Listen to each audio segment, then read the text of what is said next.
أشهد أن لا إله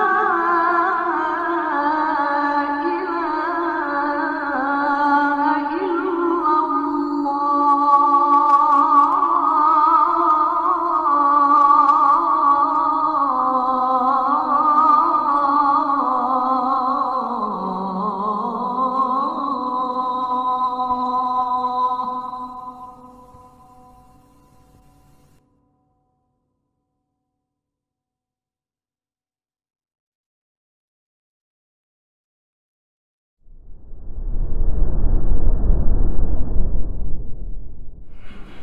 Assalamualaikum warahmatullahi wabarakatuh. Innal hamdalillah nahmaduhu wa nasta'inuhu wa nastaghfiruh wa na'udzu billahi min shururi anfusina wa sayyiati a'malina may yahdihillahu fala mudilla lahu wa may yudlil fala hadiya lahu. Asyhadu an la ilaha illallah wahdahu la syarika lahu wa asyhadu anna Muhammadan abduhu wa rasuluhu la nabiyya ba'dah. يا أيها الذين آمنوا اتقوا الله حق تقاته ولا تموتن إلا وأنتم مسلمون يا أيها الناس اتقوا ربكم الذي خلقكم من نفس واحدة وخلق منها زوجها وبث منهما رجالا كثيرا ونساء واتقوا الله الذي تساءلون به والأرحام إن الله كان عليكم رقيبا يا أيها الذين آمنوا اتقوا الله وقولوا قولا سديدا يصلح لكم أعمالكم ويغفر لكم ذنوبكم ومن يطع الله ورسوله فقد فاز فوزا عظيما فإن أصدق الحديث كتاب الله وخير الهدي هدي محمد صلى الله عليه وسلم وشر الأمور محدثاتها وكل محدثة بدعة وكل بدعة ضلالة wa kullu dhalalatin finnar. Amma ba'd, masih di pembahasan ahamiyah al-ikhlas, yaitu kepentingan ikhlas terhadap amalan, yang mana amalan tidak bisa disebut saleh kecuali didasari di atas ikhlas. Maka dikatakan oleh para ulama dan disebutkan oleh Ibnu Qayyim al-Jauziyah rahimahullah dalam kitab Ad-Da' wa Dawa, fal 'amalu salih huwa al-khali min ar-riya'i al-muqayyadu bis sunnah. Amalan saleh itu adalah amalan yang lepas dari riya, bebas dari riya, dan terikat dengan sunnah. Lepas dari dia dan terikat dengan sunnah. Syekhul Islam Ibn Taimiyah rahimahullah, beliau berkata, fal amalu salih la budda an yurada bihi wajhullah ta'ala. Amalan salih itu harus ditujukan dengan amal salih itu wajah Allah Ta'ala. فإن الله تعالى لا يقبل من العمل إلا ما أريد به وجهه وحده. Sesungguhnya Allah Ta'ala tidak menerima amalan kecuali apa yang diinginkan dari amalan tersebut wajah Allah semata. Maka kata penulis dan juga kata Syekhul Islam Ibn Taimiyah dalam kitab Majmu' al-Fatawa, fala budda min al-'amal as-salih wa huwa al-wajib wal mustahab. Maka harus kita itu beramal saleh, baik yang wajib maupun yang mustahab. Jika itu wajib, maka harus amalan ini menjadi saleh. Jika itu amal mustahab yang dianjurkan, maka juga harus tersifati dengan kesalehan dalam amalan dengan kriteria kesalehannya, yaitu ikhlas dan ittiba' kepada sunnah. Jadi wala budda an yakuna khalisan liwajhillahi ta'ala, harus murni lillahi ta'ala, harus diarahkan ke wajah Allah azza wa jalla. Wa hadzal aslu huwa asluddin. Asas yang seperti ini adalah asas agama. Ini yang paling awal yang harus diingat dan diingatkan. Wa bihasabi tahqiqihi yakunu tahqiqud din, merealisasikan keikhlasan kadarnya itu sekadar, maksud di sini kadar perealisasian ikhlas itulah yang disebut merealisasikan agama. Itu yang disebut mempraktikkan agama. Hatta walaupun dalam berakhlak mulia. Karena akhlak mulia itu amal. Maka seseorang, siapapun yang berdakwah menuju akhlak mulia, akhlakul karimah, namun dalam dakwahnya tidak mendasarkan pengajaran tentang keikhlasan dalam berakhlak, maka dia belum mengajarkan realisasi agama dengan benar. Karena akhlak mulia tanpa ikhlas, maka dia belum disebut amal soleh. Orang yang akhlaknya baik, murah senyum, tapi dia bukan karena Allah, bukan ikhlas, maka tidak bisa disebut orang alim atau orang soleh. Karena amalan senyumnya itu bukan amalan soleh. Ya. Karena di Indonesia ini pendakwah itu kan beragam orientasi, mazhab, manhaj, dan kecenderungan. Beda. Dakwah Ahlussunnah wal Jamaah, prinsip dakwahnya mengawali dari tauhid dan mengikuti sunnah itu. Sebagian dari aliran mereka mengatakan kita mengawali dakwah kita dengan persatuan. Lewat mana? Ada yang mengatakan dari mereka lewat akhlak dulu. Ya, lewat akhlak dulu dengan alasan adab dulu sebelum ilmu. Jawaban kita adalah adab yang mulia dan akhlak yang karimah jika tidak didasari pada di atas tauhid dan mengikuti sunnah, maka ini pada waktunya akan sia-sia. Enggak, ini bukan agama jadinya. Kemudian ada arah lain atau aliran lain mengatakan kita perlu menyatukan umat dari segi apa? Dari segi politik dulu. Berpolitik tanpa keikhlasan dan cari kursi semata, ini juga bukan bagian dari agama. Maka ini yang dikhawatirkan oleh Nabi SAW dan diberikan warning oleh beliau terhadap orang yang haus kekuasaan. Ya, bukan karena murni dunia, bukan di atas tauhid, bukan di atas akidah yang benar. Lainnya lagi mengatakan bahwasanya kita perlu menyatukan umat dengan apa? Dengan muamalat, yaitu dengan ekonomi Islam. Dimulai dari situ dulu. Maka ekonomi Islam tanpa akidah yang benar dan tauhid yang benar juga tidak akan mengubah banyak hal. Mungkin ada perubahan di sektor ekonomi, namun itu seperti hal yang berputar berulang. Kaset lama, lagu lama yang akan kembali nanti pada waktunya senandungnya. Ya, jadi beragam macam aliran yang mereka pengen kita umat pengen bersatu nih. Lewat mana? Ya, tadi dari beberapa sisi itu tidak satupun dari itu semua fokus dalam tauhid, tidak. Padahal tauhid ini adalah asasnya agama. Kalau bersatu di atas kepentingan politik, itu duniawi semata. Bersatu di atas kepentingan ekonomi walaupun atas nama ekonomi syariah, itu belum merealisasikan syariah sebenarnya. Karena syariah itu semua harus didasari di atas tauhid. Bukan semata-mata fikih belaka, fikih ekonomi Islam, bukan hanya itu. Harus didasari tauhid. Ya.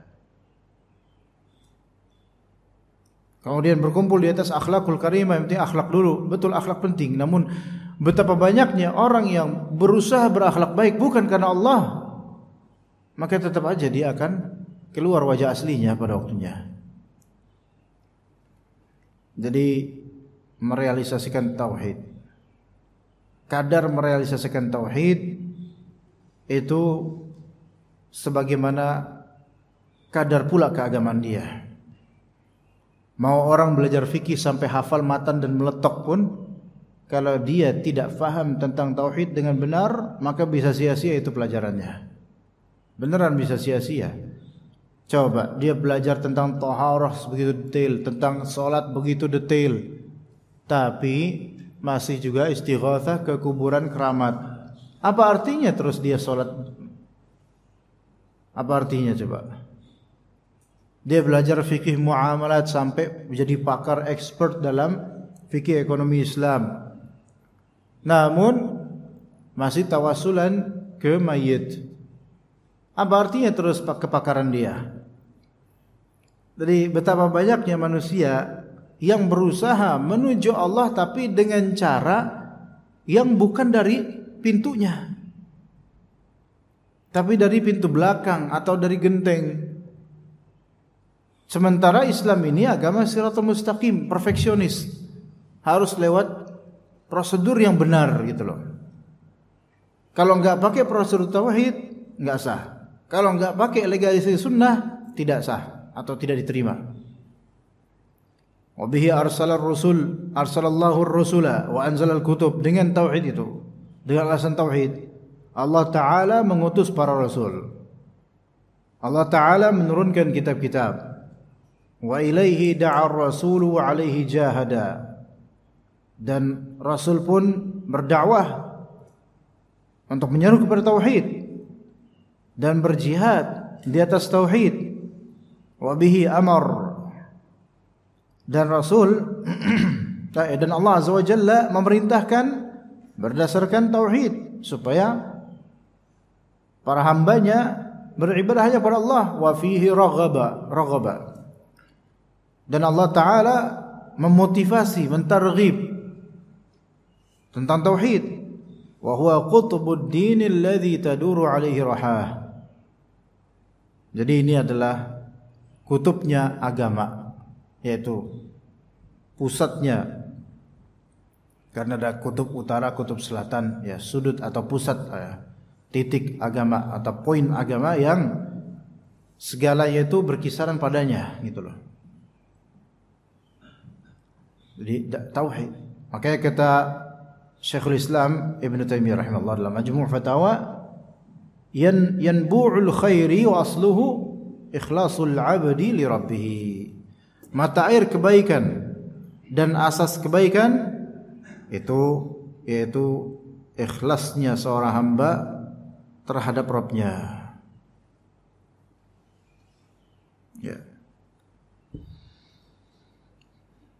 Wa qala Ibnul Qayyim rahimahullah, jadi mata airnya kebaikan dan asalnya kebaikan yaitu hamba tulus, ikhlas. Itu mata air kebaikan. Jadi dari situ, dari keikhlasan itu akan mengalir. Ya. Wa qala Ibnul Qayyim muwaddihan ahammiyat al-ikhlas wa makanah. Dan Ibnu Qayyim rahimahullah berkata dalam rangka menjelaskan kepentingan ikhlas dan posisi ikhlas. Al-amalu bighairi ikhlasin wal iqtida'in kal musafiri yamla'u jirabahu ramla yuthqiluhu wa la yanfa'uhu. Nah, beramal tanpa ikhlas, tanpa mengikuti sunnah. Beramal, dia beramal tapi enggak ikhlas dan tidak punya tuntunan, tidak punya qudwah, tidak punya dalil, tidak punya asas lah. Pengen beramal aja. Ini seperti apa? Seperti musafir, orang berpergian jauh dan dia memenuhi tasnya dengan kerikil-kerikil yang itu memberatkan dia dan tidak memberi manfaat pada dia. Coba kalau misalnya ada orang safar bepergian, ya. Safar bepergian. Terus tasnya itu dia bawa batu dan kerikil. Dia gemblok gitu apa? Dia pakai. Ya. Nah, di tengah jalan dia capek lah. Ya. Apakah itu bekal buat dia? Bukan. Di tengah perjalanan itu enggak memberikan manfaat. Di sampai tujuan itu juga enggak memberikan manfaat. Walau orang juga masa bawa oleh-oleh seperti itu. batu dan kerikil, gitu. Di tempat ujian juga banyak kali batu kerikil, gitu. Maka orang yang beramal tapi dia nggak ikhlas dan tidak pula di atas sunnah, ya kayak gitu, capeknya dapat, hasilnya nihil. Ya, begitu.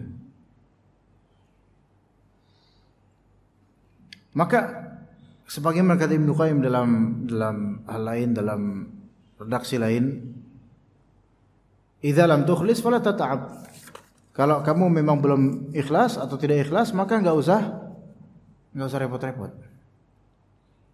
Ya, kalau kita lihat memang ikhlas itu masalah hati. Riya, hati itu batin, Allah lebih tahu. Tapi indikatornya kadang-kadang kelihatan ini orang enggak ikhlas. Tidak mengikuti sunnah itu kelihatan. Ini enggak ada dalilnya nih, enggak ada dasarnya nih. Tapi antum lihat jemaah, banyak sekali ritual dan amalan yang kalau kita cari dalilnya enggak ada. Tapi kalau kita lihat capeknya, banyak capeknya. Seandainya ritual ini enggak diadakan, enggak capek nih orang. Enggak ngutang nih orang. Ya.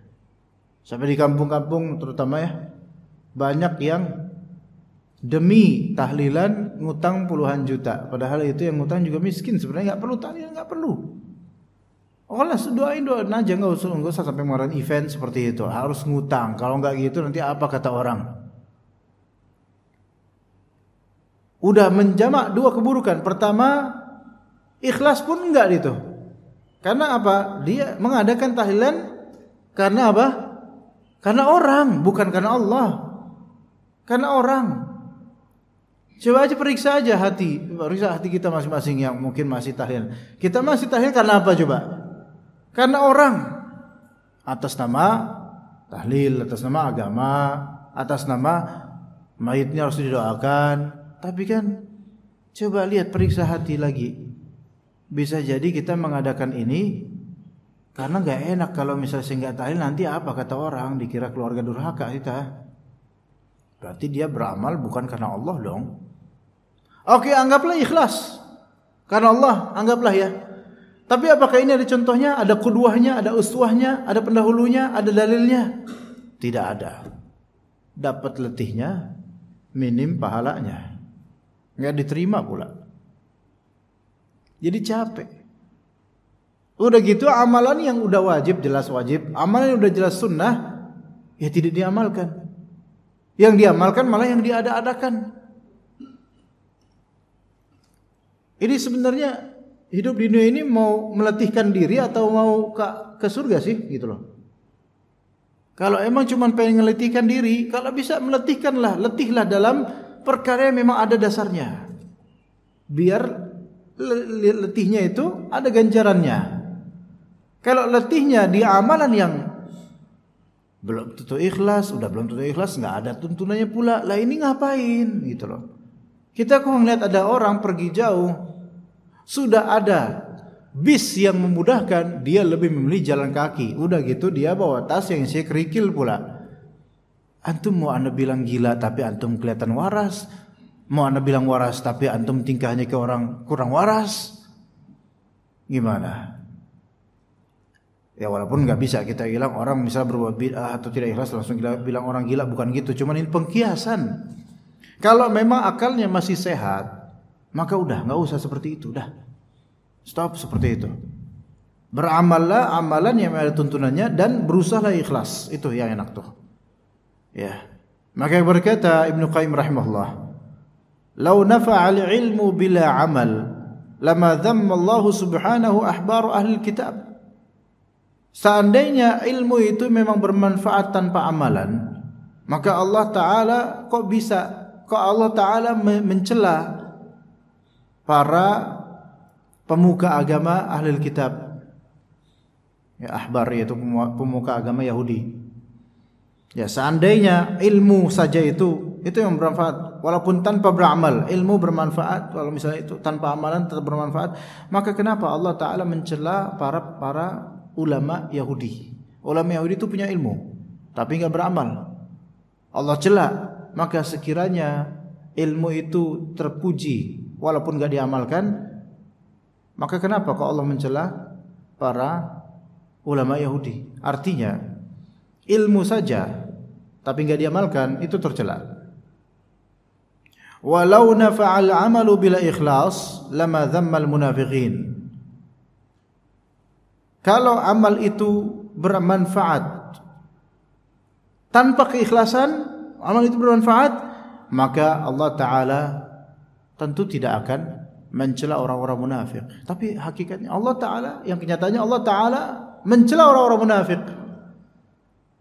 Kenapa? Karena mereka beramal tapi enggak ikhlas. Wa idza qamu ila sholati qamu kusala yura'una an-nasa wa la yadhkuruna Allah illa qalila. Mereka jika berdiri bangkit untuk salat, mereka bangkit iya salat tapi kusala, malas-malesan. Yura'una an-nas, mereka riya kepada orang-orang. Makanya salat yang paling berat terhadap orang-orang munafik itu kata Nabi SAW salat apa, Pak?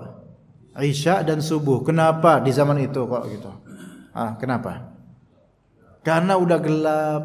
Dulu penerangan enggak kayak sekarang, Pak. Sekarang ya mungkin juga Isya dan subuh malas-malesan. Tetapi boleh jadi sekarang zuhur juga malas. Asar juga malas. Kenapa? Karena sedikit orangnya, enggak banyak kelihatan. Yang kelihatan banyak maghrib. Cuman sholat berjamaah maghrib doang.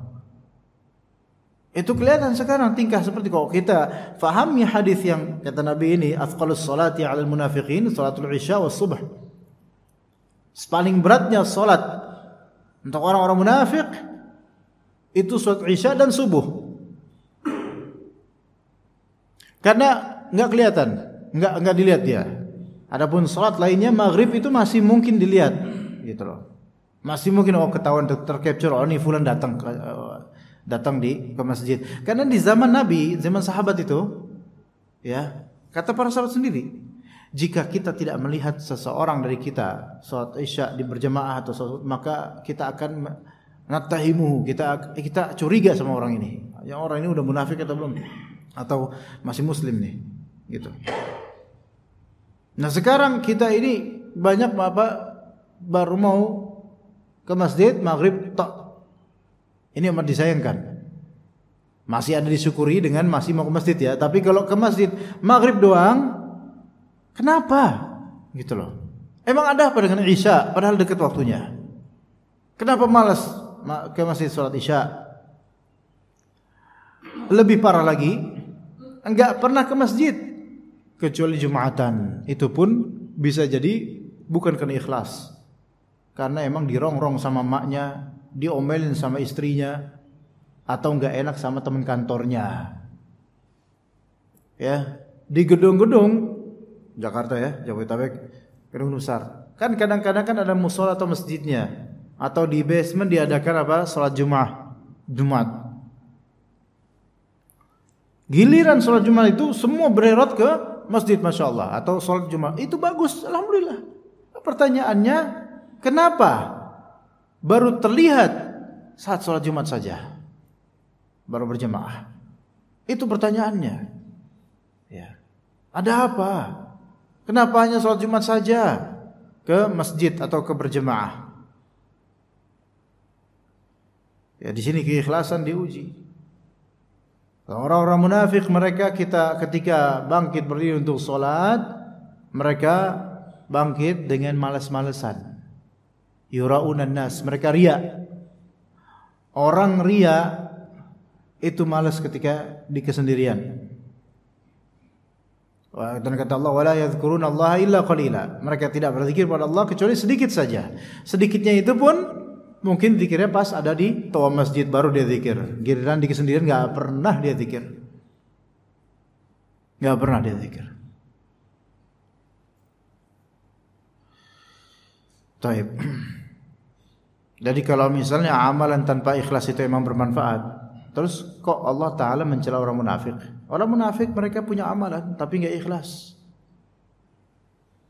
Sehingga kita tuh punya ilmu baru disebut bermanfaat jika memang akan diamalkan.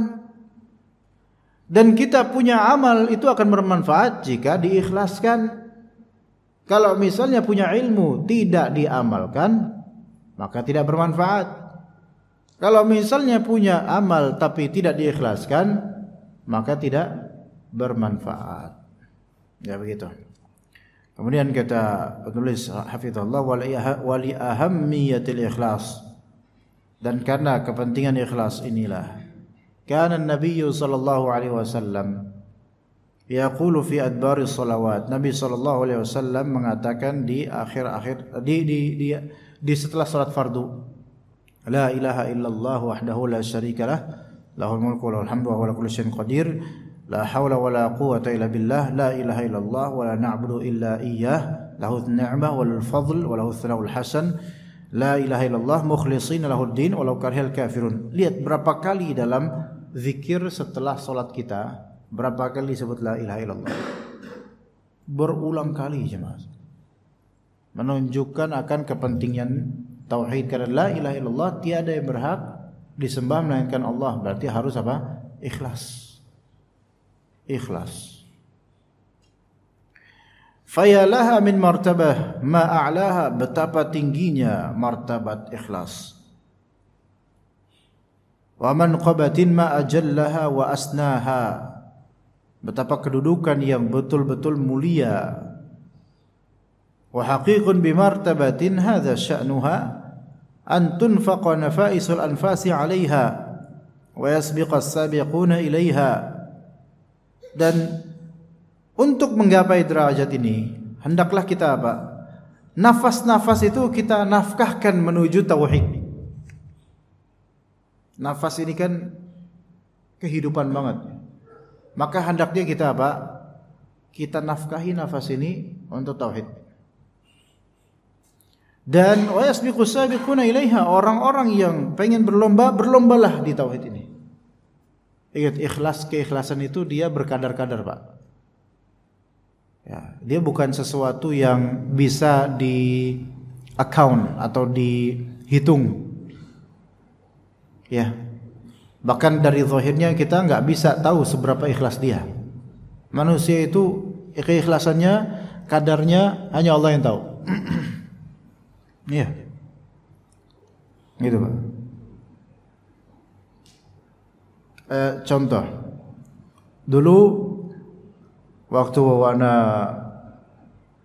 masih pesantren ya, kan liburan itu liburan semester, kita pakai semester gasal dan semester genap. Kalau liburan ke Jakarta ini kan rumah di Jakarta, liburan terus kalau mau pulang ke pesantren, balik ke pesantren sekolah, itu kadang keluarga, paman, bibi ya ngasih sangon, ngasih duit. Ada beberapa paman ngasih segini ya, supaya anak bekal buat balik pesantren biar senang gitu. Ada paman yang ngasih sekian, lumayan besar. Ada paman yang ngasih cuman sekian, yang mana ya zaman itu kecil. Anggaplah kalau sekarang ada seorang paman ke keponakannya mau ke pesantren ngasihnya cuman 50.000 doang misalnya. Sementara paman-paman lainnya ngasih ada 200.000, 500.000, Masya Allah gitu kan. Jadi ngasih 50.000 doang, beda ya. Paling sedikit. Ketika itu kan langsung paman yang ini ngasihnya segini doang gitu. Ya masih muda ya. Maksudnya enggak kita kurang apresiasi, tapi ya di situ ada pelajaran. Apa kata ayahana? Justru mungkin dia yang paling ikhlas. Karena dia yang lagi sulit kehidupannya sekarang. Itu ngasih segitu mungkin itu udah cukup tinggi buat dia standarnya. Makanya keikhlasan itu bukan tentang nominal. Gitu loh. Ya.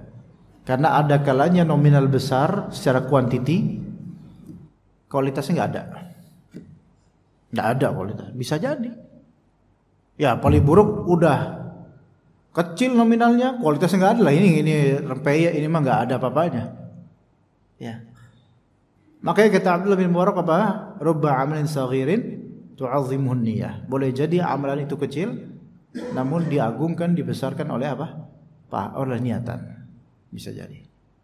Wa rubba amalin kabirin tusaghiruhun niyah. Dan boleh jadi amalan itu tadinya kabir, besar, tapi jadi kerdil gara-gara niatan.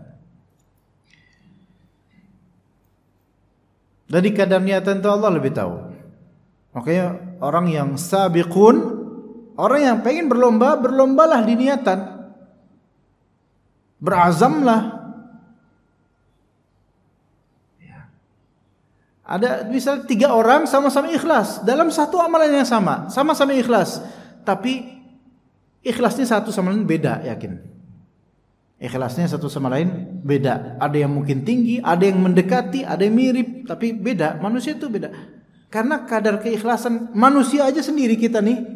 Kalau kita mau beramal dan kita mau ikhlas, kita aja kadang-kadang nggak bisa menilai loh seberapa ikhlas kita. Apalagi kita menilai orang, ya lebih sulit lagi.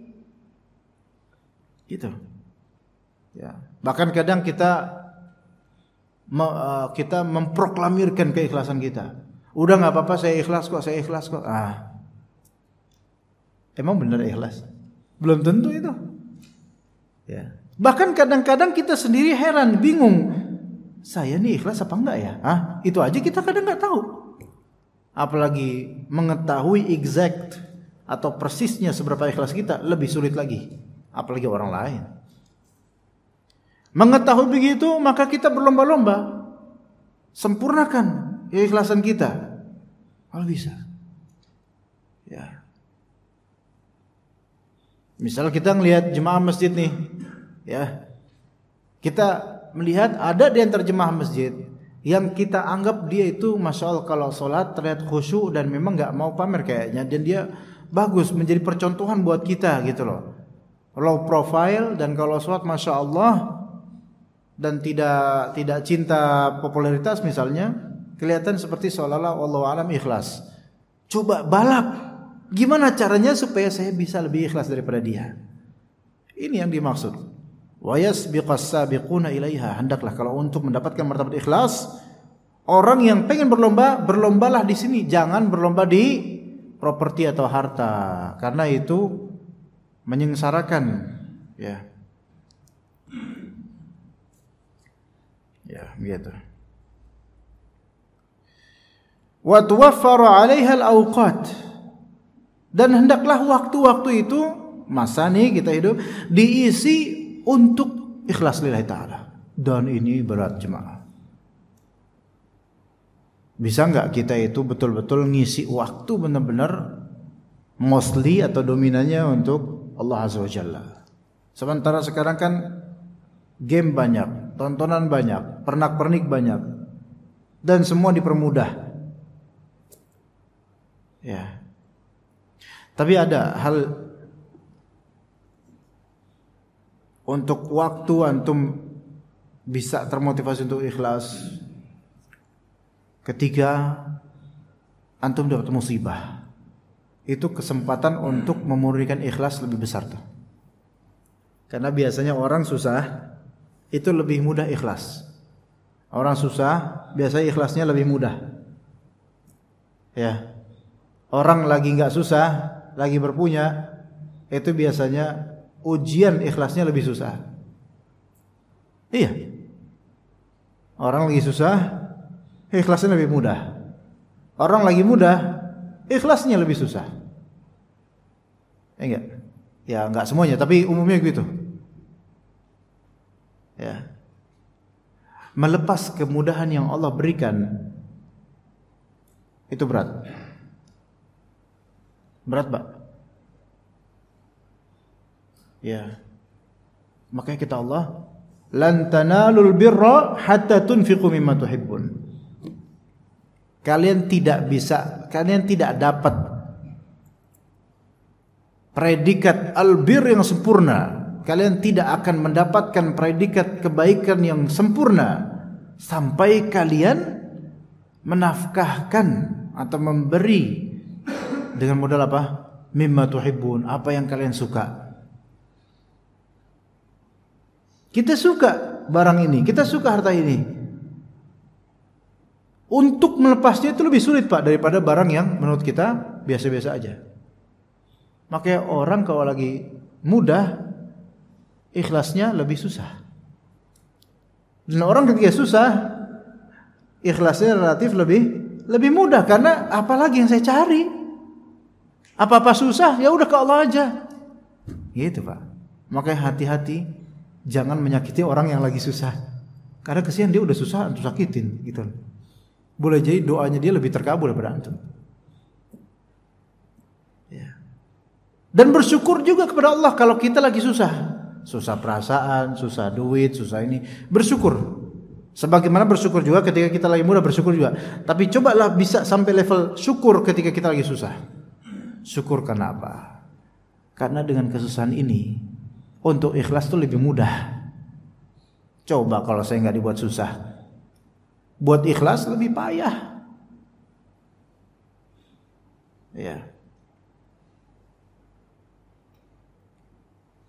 Ngelihat rekan lebih banyak hartanya, kemudian bisa berpesiar sana sini, bisa, kita nggak bisa. Mau tapi nggak bisa.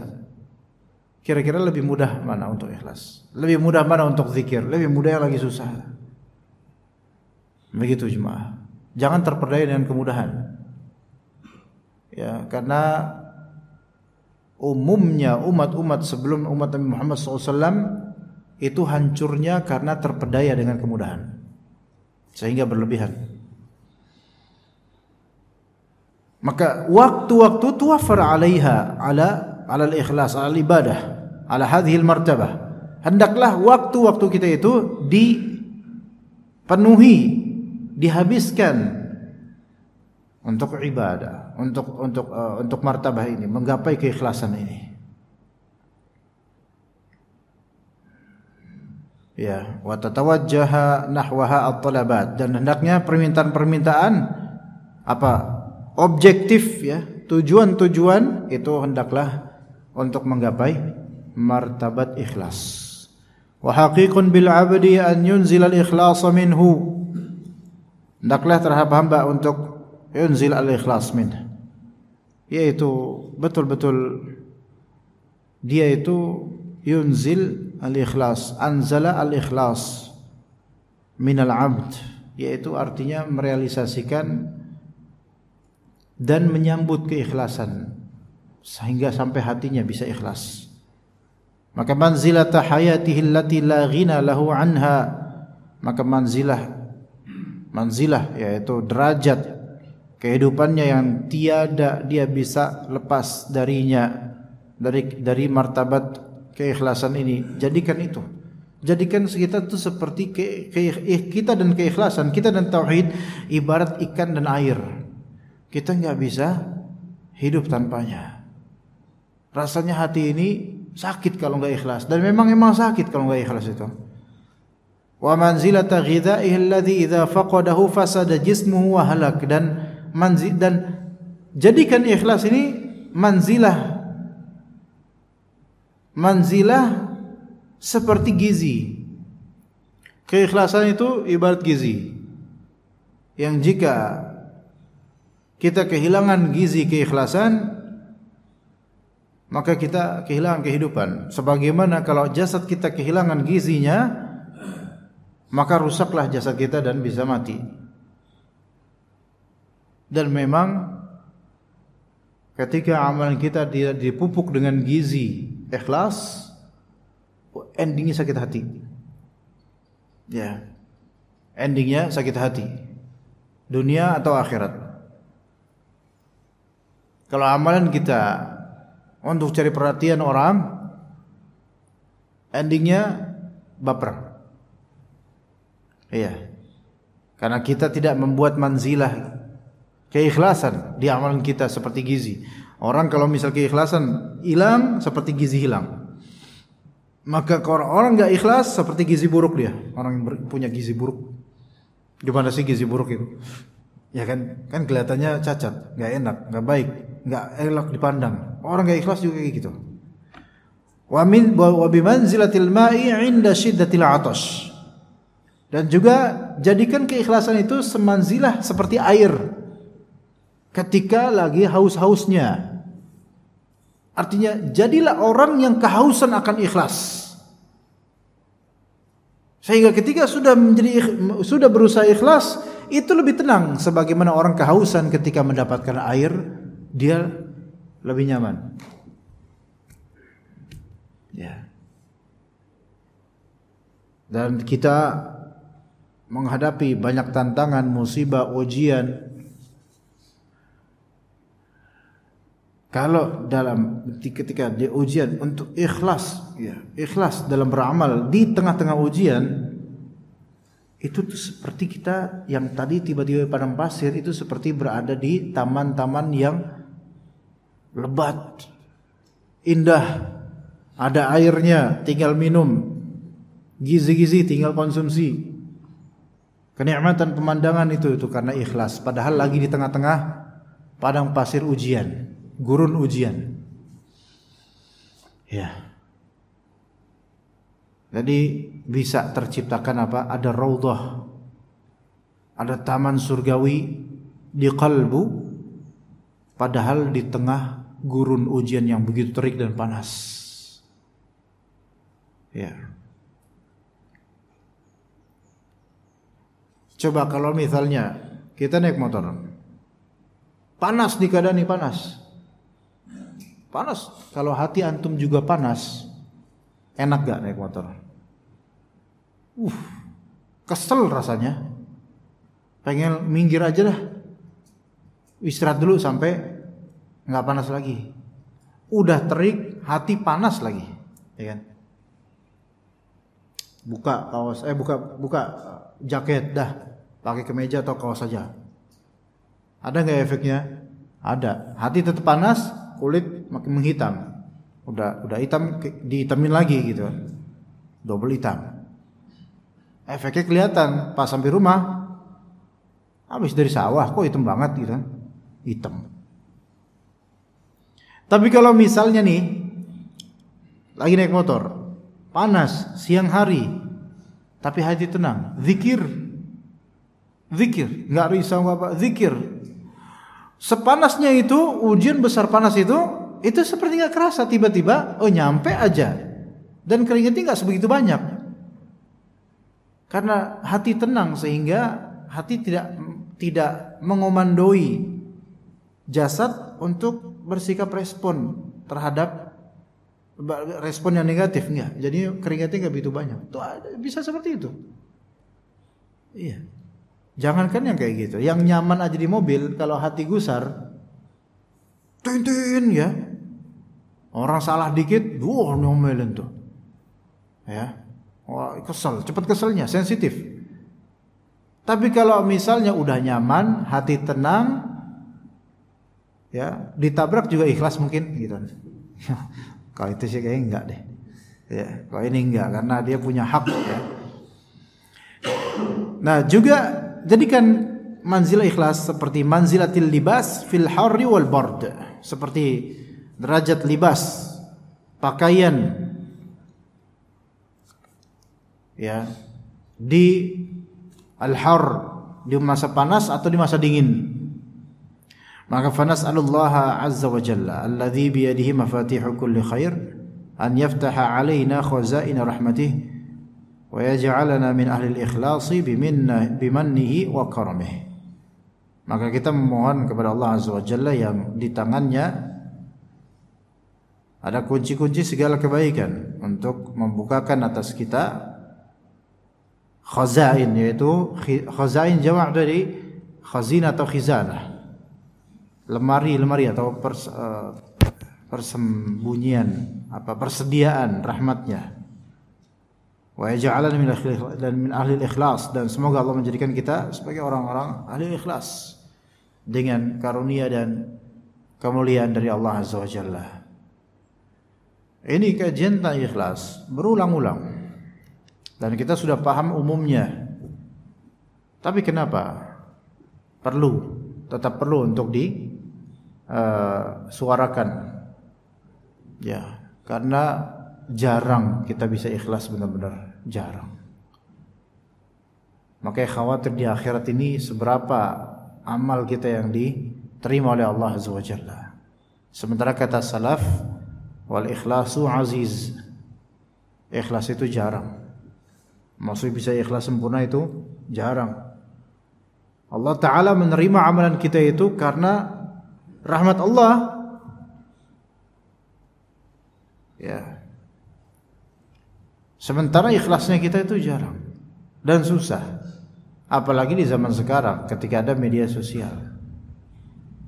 Lebih-lebih dipermudah untuk tidak ikhlas, dan saking seringnya tidak ikhlas sehingga merasa nggak ada masalah dengan hatinya dan keikhlasannya nggak ada masalah, saking biasanya. Ya,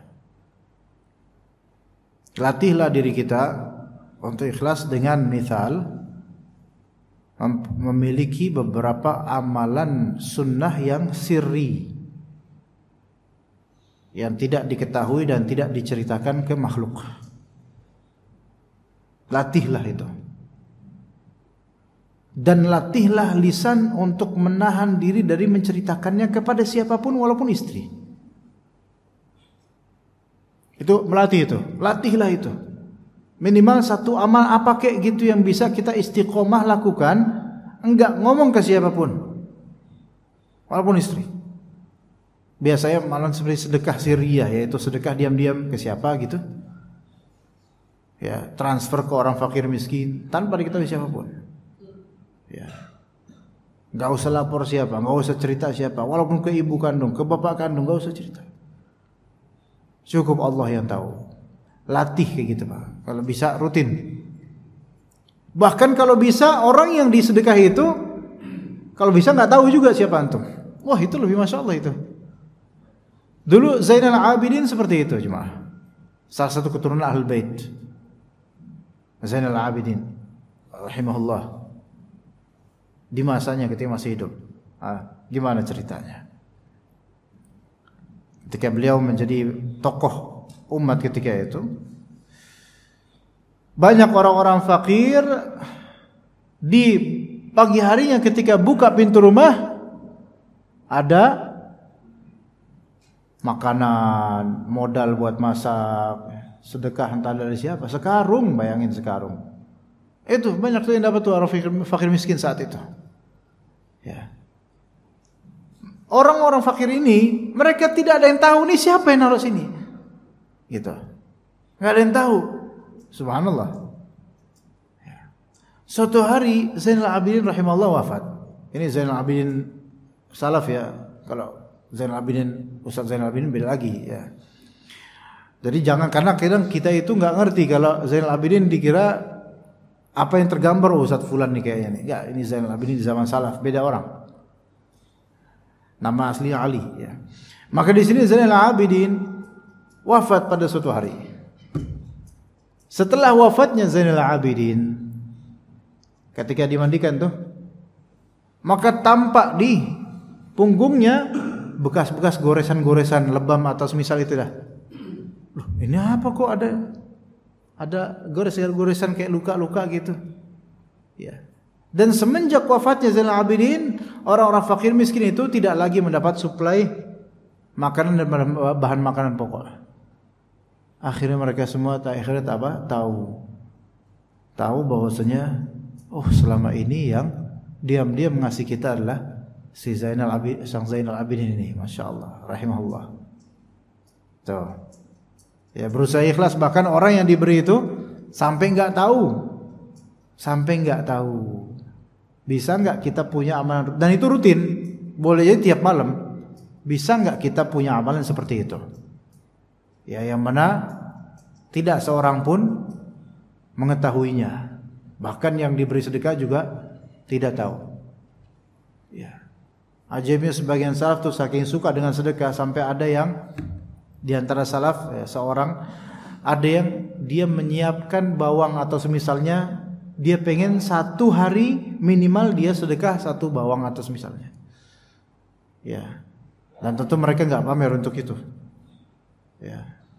Ibnu Rajab juga pernah mengatakan ada kalanya seseorang suami dia menangis sendirian karena Allah, sementara di sampingnya ada istrinya yang sedang tidur dan istrinya tidak tahu sedikit pun tentang tangisan suami ini karena Allah Azza wa Jalla.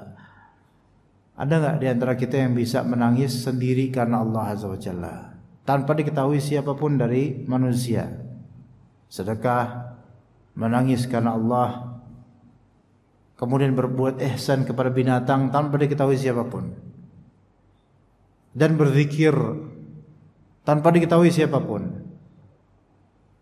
Lakukanlah amalan-amalan sirri ini dan rutinkan training diri kita terus tiap hari. Semakin perbanyak amalan sirri, akan terlatih kemudian kepekaan di hati kita untuk tidak memamerkan amalan. Benar. Siapa yang melatih dirinya untuk terus beramal sembunyi-sembunyi, akan muncul kepekaan hatinya untuk tidak menzahirkan atau memamerkan amalan.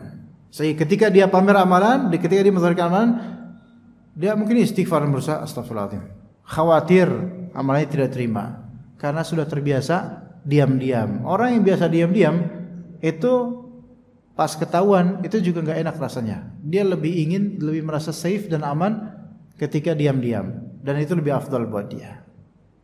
Begitu jemaah sekalian. Ya, wallahu a'lam. Mungkin materi kita cukup sampai situ. Jika ada soal atau pertanyaan, tafadhol jika ada. Ada, Pak? Silakan, fadhol. Tolong disampaikan.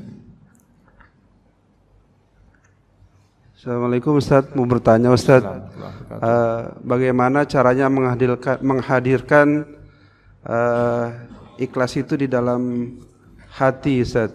Contohnya dalam kita mau sholat, apakah kita misalkan mau sholat subuh, kita niatkan di dalam hati kita mau niat sholat subuh dengan ikhlas mengharap ridho Allah, apakah bisa seperti itu Ustaz?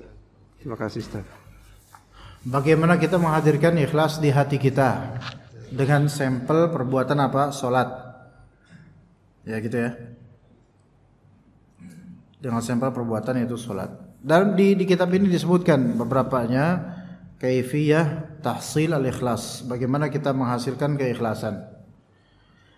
Kita refleksikan di amalan ini. Amalan apa tadi? Sholat ya. Bagaimana caranya supaya kita tetap bisa ikhlas atau menghadirkan ikhlas dalam hati ketika sholat.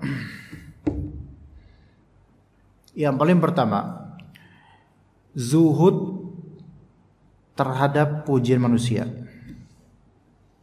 Coba itu bisa nggak? Gitu. Mungkin sebagian orang nggak perlu yang ini karena dia memang nggak peduli dengan orang atau nilai orang. Tapi coba bisa nggak kita dalam sholat zuhud terhadap pujian atau celaan manusia? Apa maksudnya? Dia tidak pernah menjadikan pujian atau celaan manusia sebagai pikiran dia. Nggak pernah mikirin pujian orang atau celaan orang. Bisa nggak dia kayak gitu dalam sholatnya? Itu dulu. Karena kalau orang manusia musolli, orang yang sholat, dia masih ada kepikiran dipuji atau tidak dengan sholatnya. Dia masih ada kepikiran takut dicela sama orang. Itu berarti belum bisa ikhlas itu sama sekali orang itu. Kalau sampai titik ini dia masih mikirin lagi sholat, mikirin nih saya nanti kalau kelihatan saya dipuji apa enggak ya, saya dicela apa enggak ya. Kalau masih ada kepikiran gitu berarti emang dia belum bisa ikhlas itu. Harus betul-betul di training dia. Itu dulu coba ya. Apakah ketika dia sholat atau menuju sholat dia masih mikirin omongan orang atau enggak gitu loh. Itu satu.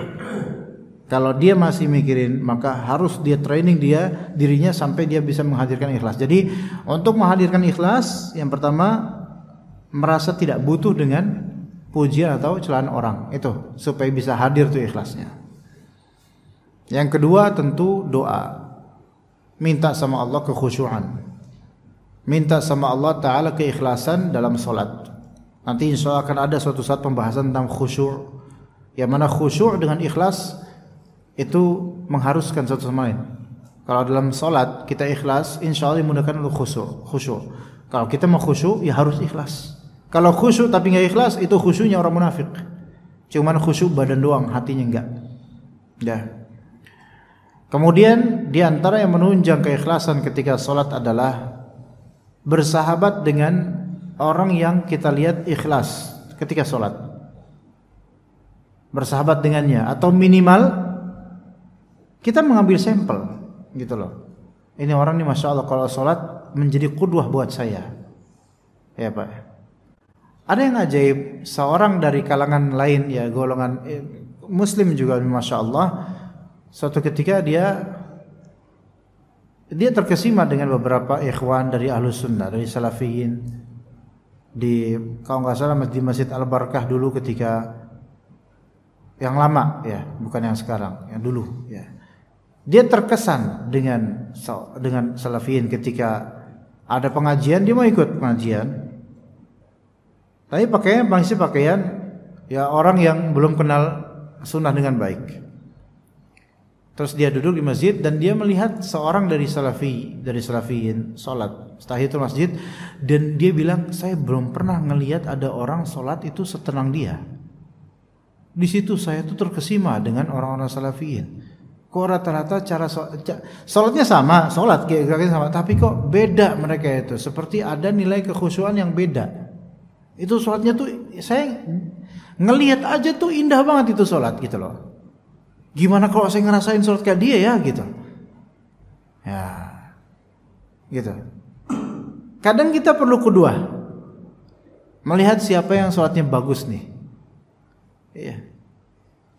Makanya sebagian dari ulama zaman dahulu ketika mereka mau nyari mantu laki-laki untuk putrinya, itu yang dicari tahu tentang gimana dia sholatnya, dipantau, dilihatin sholatnya.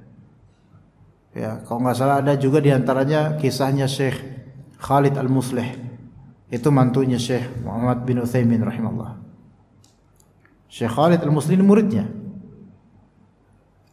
Suatu ketika si murid ini yaitu Syekh Khalid Al-Muslih, Syekh Khalid hafizahullah, tiba-tiba dia bilang ke gurunya, ke syekhnya ini, ke kiainya, ya Syekh, ana uridu an atazawaja bintak.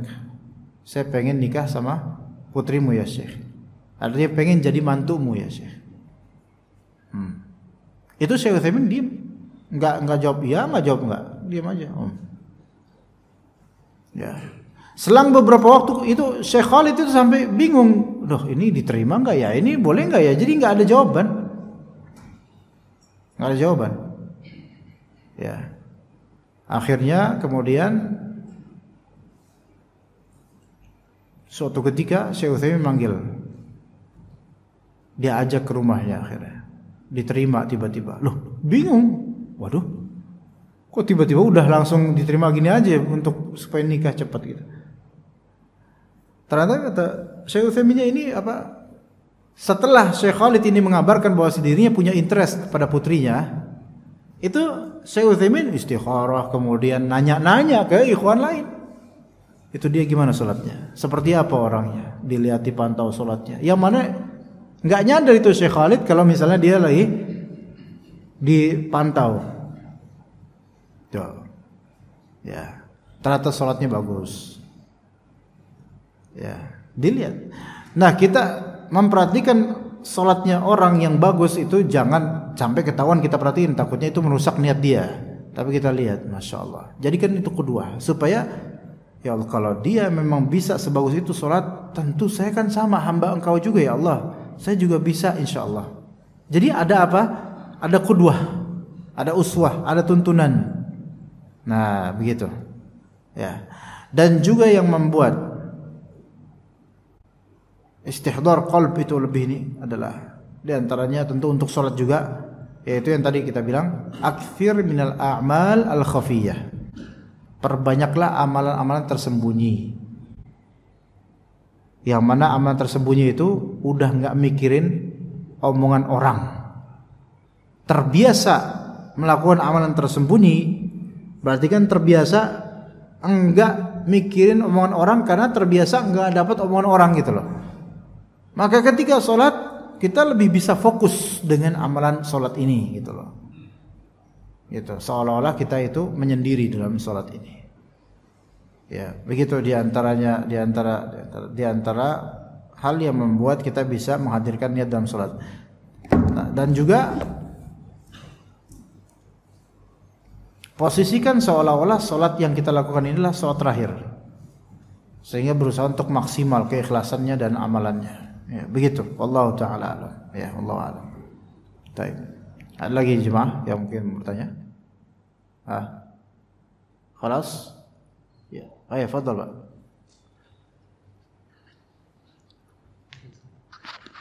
Assalamualaikum warahmatullahi wabarakatuh. Waalaikumsalam warahmatullahi.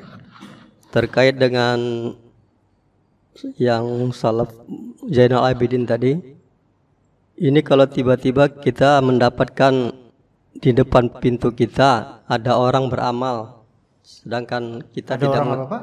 Ya, ada orang beramal misalnya di depan pintu kita mendapatkan apa yang kita tidak tahu dari mana asalnya, bolehkah kita mengambilnya gitu, Ustaz? Ya. Taib, ketika kita dapatkan di depan pintu kita ya rezeki, maka boleh kita ambil karena depan pintu kita itu adalah apa yang di kekuasaan kita. Beda halnya dengan yang di luar kekuasaan kita. Seperti di jalanan ya.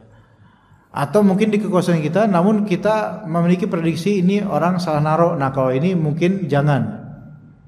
Tapi kalau sudah masuk wilayah kita, kekuasaan kita, maka nggak apa-apa. Iya, nggak apa-apa. Apalagi kita merasa, oh ini emang orang mau ngasih ke saya cuman malu atau nggak mau ngasih tahu, maka nggak masalah. Karena itu wilayah kita. Yang nggak boleh itu yang bukan di wilayah kita, di wilayah publik atau di wilayah orang lain. Kalau misalnya di wilayah publik di jalan ada motor, ya jangan diambil, Pak. Itu tidak masalah, tidak masalah. Ya, nggak masalah itu. Selama itu masih di dalam pagar atau wilayah kita. Maksudnya wilayah ini emang hak kita. Nggak masalah. Siapapun itu. Termasuk juga gini, kadang-kadang saya tuh motor diparkir habis kan kajian motor saya parkir. Tiba-tiba pas saya pulang ada plastik isinya apa makanan gitu. Itu kadang ada truk gitu. Taruh situ digantung di motor itu. Ya berarti itu saya ya insya Allah itu buat saya gitu. Kalau saya umumin saya nggak pulang-pulang nanti, Pak, karena jemaah juga udah pada pulang. Jadi saya nggak, ini punya siapa? Masa saya umumin? Karena itu di motor saya maka itu punya saya, wilayah saya gitu loh, Pak. Itu kecuali kalau itu digantung dicantel di motor sebelah saya.